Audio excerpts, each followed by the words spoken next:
Hola, ¿qué tal?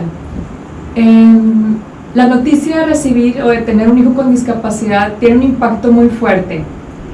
Y hay un tema muy sensible que es el duelo. Y con duelo no me refiero a la pérdida física de un familiar o de un ser querido, sino a la pérdida de expectativas, de ilusiones, de sueños que como padre tenemos. Y el día de hoy me acompaña la licenciada Lucy Magaña, psicóloga clínica. Gracias, Lucy. Gracias a ustedes por invitarme. Y bueno, Lucy, no sé si pudieras comentarme más acerca de qué es el duelo. El duelo es renunciar al tipo de vida de la expectativa. Generalmente cuando nos casamos o cuando buscamos una familia tenemos una expectativa sobre esto. Cuando las cosas no se dan como queremos, sufrimos una pérdida interna. Y el duelo es aprender a trabajar con esta pérdida para poder cerrar esa parte y comenzar con una nueva forma de vida, que es lo que viene cuando tenemos un hijo diferente, ¿no? Así es. ¿Y qué etapas son por las que se atraviesan en el duelo? Bueno, son 5 etapas. La primera es la negación, o sea, es como, esto no está pasando, ¿no? Sí. Esto cómo me va a pasar a mí. O te puedo contar de algunos casos, ¿no? Que me decía, bueno, es que a lo mejor con el tiempo voy a estar diferente, o con el tiempo van a salir las cosas de otra manera. Es irlo negando. La segunda etapa ya viene el enojo, o sea, es ¿por qué me está pasando? ¿Frustración? ¿O no es tanto? Yo creo que tiene más que ver con un enojo. Digamos que el ser humano o en la psique pensamos que todo puede sucederle a todo el mundo menos a mí.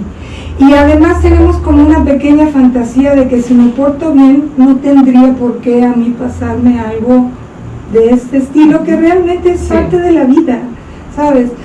Y es enojarme con Dios, con la vida, con lo que se deje, con mis papás. A veces estoy buscando en la genética o a ver a quién puedo culpar sobre esto que me está pasando. Entonces la segunda etapa es enojarme. Después viene la tristeza, ¿no? Como el decir, ok, ya pasó este enojo y ya empiezo a aceptar, ¿no? A ver las cosas como van siendo. Y yo creo que es cuando más hay que trabajar la etapa del duelo, ¿no? Y bueno, ya al final viene la etapa de la aceptación. Perdón, ¿en la tristeza entraría la depresión?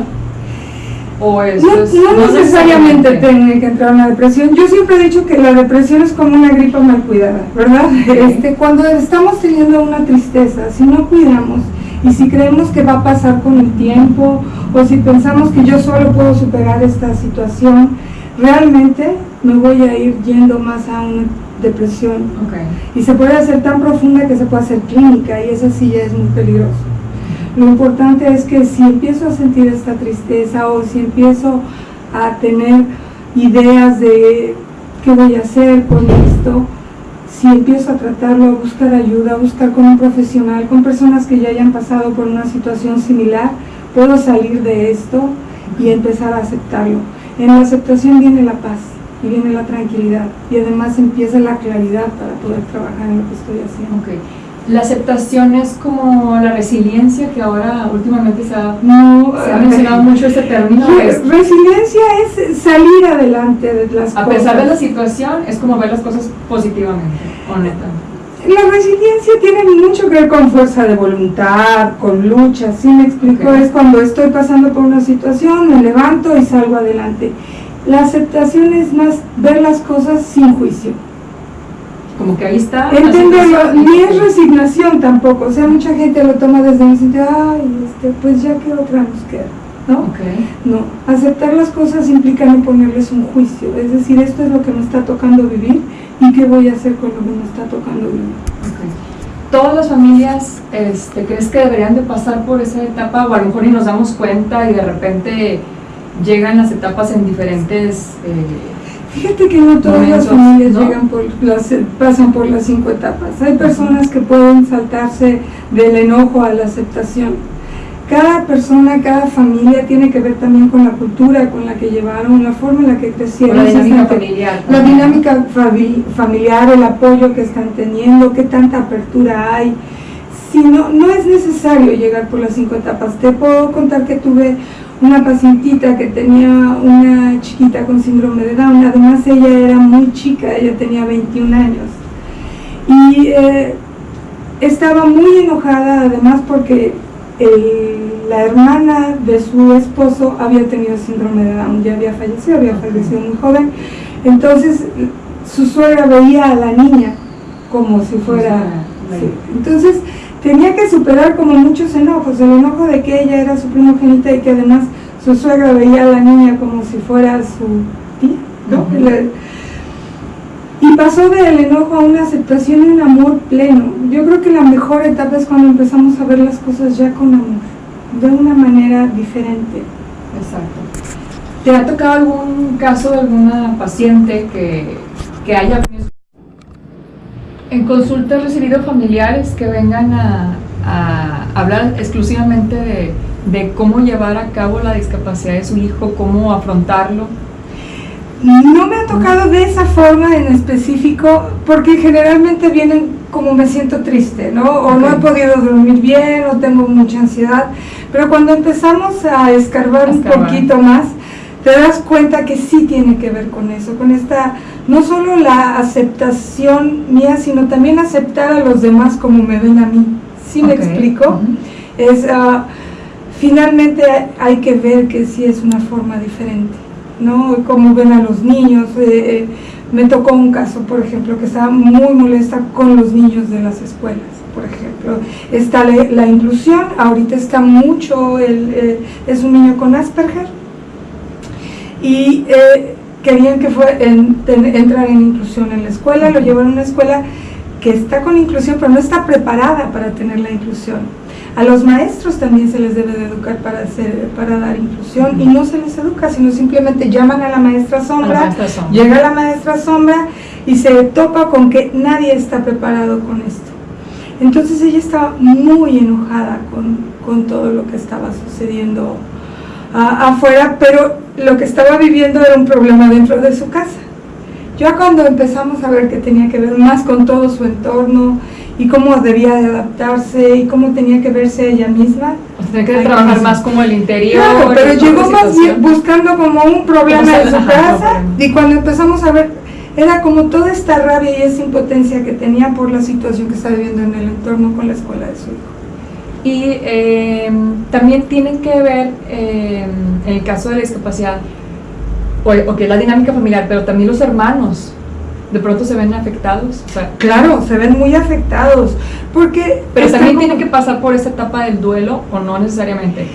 Dependiendo del número de niño que sea, si llegan después, ¿no? En el caso de que es el segundo o el tercer niño, ya crece con esa situación. Bueno, el caso de mis hijas, ¿no? Sí crecen con eso, pero llega a lo mejor un momento en que me dice, oye mamá, a lo mejor le pones más atención a Grace. Claro, necesitan la misma. Claro, y a veces le digo, bueno, trato de poner la atención a las tres al mismo tiempo, pero una a lo mejor ocupa un poco más de atención, o en el momento a lo mejor Grace está llorando o algo, entonces necesito voltear a verla, ¿no? Pero entonces es cuando me dice, sí, pero ¿y yo dónde estoy? Así es. ¿No? Entonces empieza como esa cuestión de celo, pero que a la vez es como ese sentimiento de que a veces no entienden o no se explican el que a veces qué le está pasando a su hermana. Exacto, porque crece viéndola como su hermana. Ajá. Sí, me explico, no crece viéndola como alguien diferente. Sí. Creció viendo a su hermana y sabe las limitaciones, los conoce y todo, ¿no? Porque desde chiquita le tocó. Pero sí de pronto llega una etapa en la que sí, yo creo que sí a lo mejor hay que explicarle, ¿no? Hay que explicarles, y además ellos también lo van aprendiendo y van requiriendo. A los 3 añitos el niño está en una etapa egocéntrica, y a él no le importa si su hermanito está enfermo o no está enfermo, necesita la atención de mamá, y es muy importante. Y cuando llega a los 6 años, que entra a una etapa más social, pues por supuesto que necesita que mamá le ayude a meterse a la sociedad, ¿no? Al grupito entre sus amigas. Y si mamá está poniendo toda la atención a mi hermano o a mi hermana, pues sí es complicado. Sí es complicado. Claro que es complicado. Pero no pasa, o al menos la forma en la que pasan las etapas no es lo mismo. Los padres crecen con una expectativa, o cuando se casan y se embarazan, está toda esta expectativa. El duelo viene cuando es una pérdida, y la pérdida es interior, ¿sí me explico?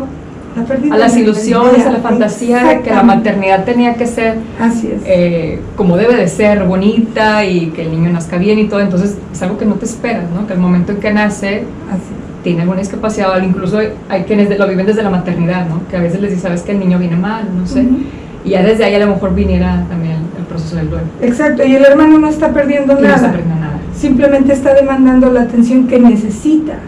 Sí, pero en el caso de la maternidad, cuando somos papás primerizos, por ejemplo en mi caso, que con Grace fue una maternidad normal, con control ginecológico y todo, que parecía que no hubiera ningún problema. Al momento en que nace es cuando empieza toda esta serie de imprevistos, que aún así cuando nació no nos habían dado un diagnóstico como tal. Pasaron meses y fue cuando entonces recibimos la noticia de que Grace tenía una discapacidad. Entonces, ok, ya estaba la situación, ahora es, ¿qué voy a hacer, no? Pero entonces va pasando el tiempo y como padres sí empiezas a decir, oye, porque a mí todas esas etapas por las que tenemos que atravesar, ¿no? Claro, yo creo que también influye el tiempo que tengas en tu matrimonio, ¿no? También, porque la diferencia o...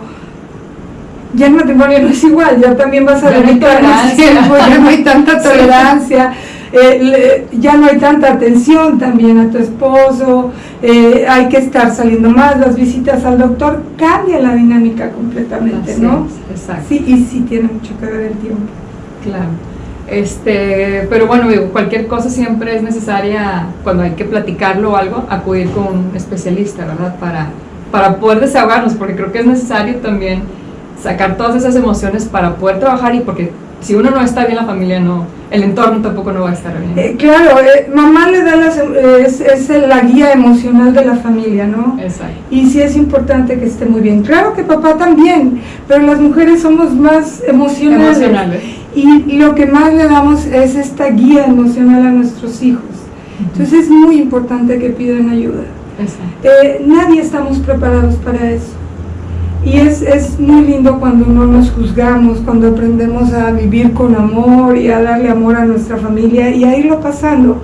Pero a veces nos juzgamos por sentir lo que sentimos, ¿sí me explicó? Y es válido, por estar enojada o no me gusta, es claro, es válido expresar las emociones. Es muy humano, sí, cuando tenemos un hijo normal, y a veces lo queremos ahorcar, porque, pues por supuesto que también nos enojamos con nuestros hijos que son diferentes, pero a veces nos sentimos culpables por enojarnos con ellos, ¿no? Es como si no nos diéramos esa oportunidad de ser tan normales o de tener una maternidad lo más normal que se pueda pegar hacia ellos. Y las demás personas no lo entienden de la misma manera. Porque no lo viven. Porque no lo viven. Y sí es muy bueno pedir ayuda, y sobre todo ayuda profesional, ¿no? Perfecto. Bueno, pues te agradezco muchísimo, Lucy, la oportunidad que nos das de recibirnos aquí en tu consultorio. ¿Y a dónde se pueden contactar contigo? ¿Tienes redes sociales? Sí, por Facebook, psicóloga Lucy Magaña. Okay. Y bueno, estoy en Instagram como Lucy Info7, Lucy diagonal bajo Info7, me parece.com. Perfecto. Bueno, pues entonces estamos al pendiente de tus redes, y te agradezco nuevamente habernos recibido, y ojalá que pronto toquemos otro tema. Muchísimas gracias. A ti. Hasta luego.